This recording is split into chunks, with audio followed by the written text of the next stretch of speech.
I'm going where the water tastes like wine. I'm going where the water tastes like wine. I'm going where the water tastes like wine, wine, wine. And I ain't gonna be treated this way.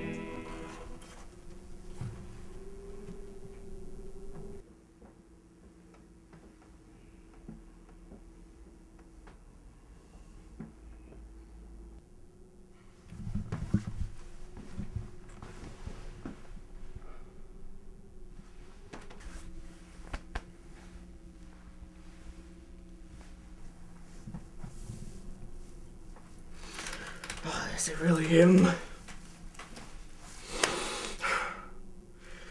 God darn, Tommy, it's good to see you. It's good to see you too, Grandpa. How you been, Tommy? Been doing fine. Been doing alright. How you keeping yourself? Full of piss and vinegar. Full of piss and vinegar.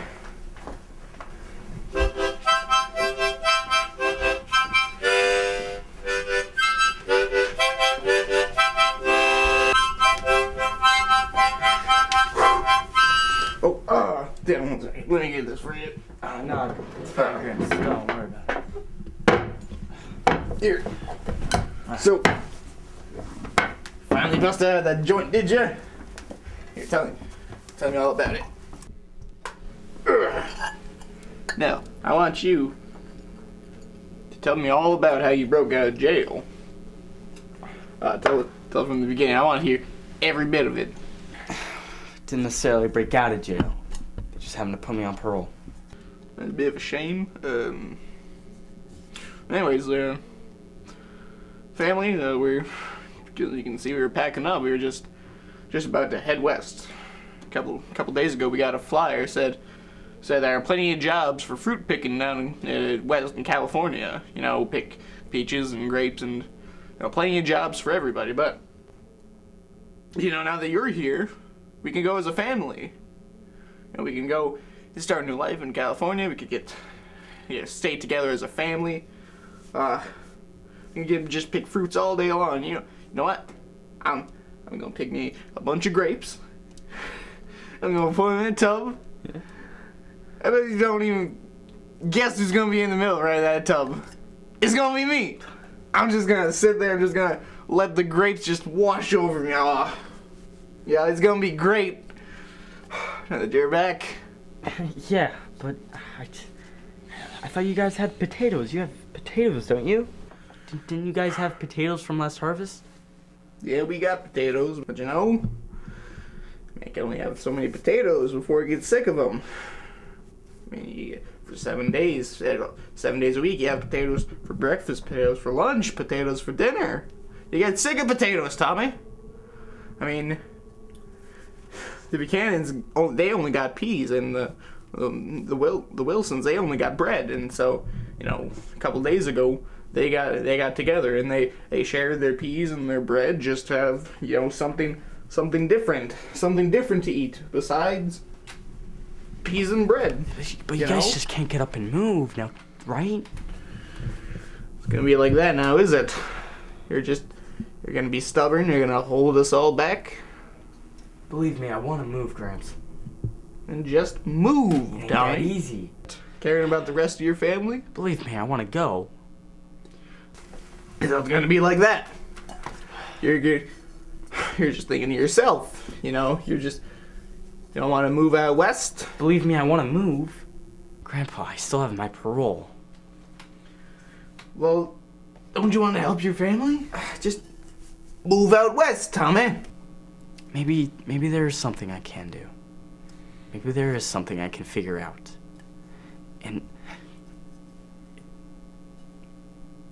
maybe I can just scrounge around and find out something that's wrong and see if I can do something to make it right. I haven't figured it out yet, but be all around in the dark. I'll be everywhere, wherever you can look, wherever there's a fight so people can eat if they're hungry, I'll be there. Whenever there's a cop beating up on a guy, I'll be there. And I'll be there when guys are yelling because they're angry and kids are laughing because they're hungry and they know supper's soon. I'll be there. And I'll be there when people are living in houses that they build and eating stuff that they hunt. You gotta believe me, Gramps. You gotta. That I'm gonna be there too. That's good. That's what I want to hear, Tommy. Now you're back. We got our family back together, and God damn it, I'll be dead before I let this fall apart.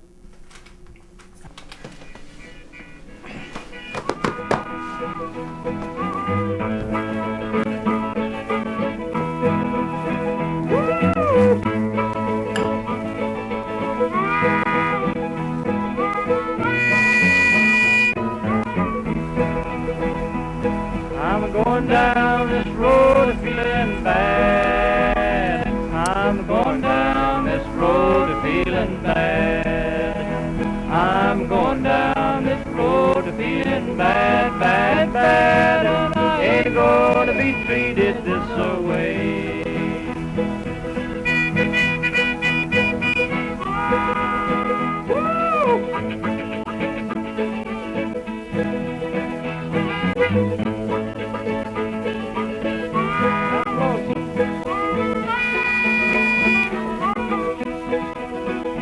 I'm going where the water tastes like wine. I'm going where the water tastes like wine. I'm going where the water tastes like wine, wine, wine. And I ain't gonna be treated this way. What we tried to convey in the film was having people come together individually and being like, through suffering, they can come together and from individuals become a group. And then after that, as you see, Tom entered alone, and then afterwards he left with Grandpa. He started off as an individual. He talked about himself, Grandpa talked about himself, the family. It was all about suffering as a group instead of having to do it alone. It was the snow or the sand in the shot was really good at showing that even though it wasn't the same thing, it was still a struggle to move, to move on. It was still difficult. And then the trees were a great shot because, I mean, individually they don't have fruit, but they're still strong since they're together and they're in a group and they're clustered. They're still, even though they don't have all of the bountifulness of having fruits, they still can survive. And I wrote the script to really kind of resemble a play almost. It was with two characters, so it couldn't really be as dynamic and as probably detailed as what a regular book would be. But I used some of what Steinbeck originally wrote, but I added a little scene, the one about the potatoes, to really symbolize like families trying to come together and maybe give, a better experience for families, for their children. And that was mentioned later in the book, but was never really spoken about from one character to another. And I thought it would be easier to do that from Grandpa telling that to Tom. The lighting was very minimalistic to really give a sense of, well, they of course didn't have fluorescence back then. It was mainly probably lit from candlelight. The effect of the black and white was really used to resemble more of a 1930s aesthetic look. And the music was from Woody Guthrie, and it really explained the experience of that time. Another piece about the lighting is there's one scene where Tom walks in and he looks around the house and then he just stops, and his side of the face is being lit by natural lighting from the window, from outside. It really shows that, there weren't that many lights inside the house, that they had to use what they could.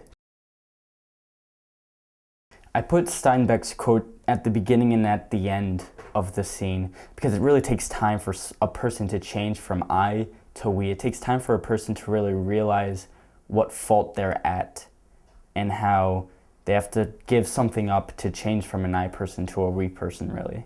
For Tom, he gave up, really, his freedom due to his parole. By leaving the state, he gave up any type of safety and relaxation that he would find of just staying at, like, the family farm.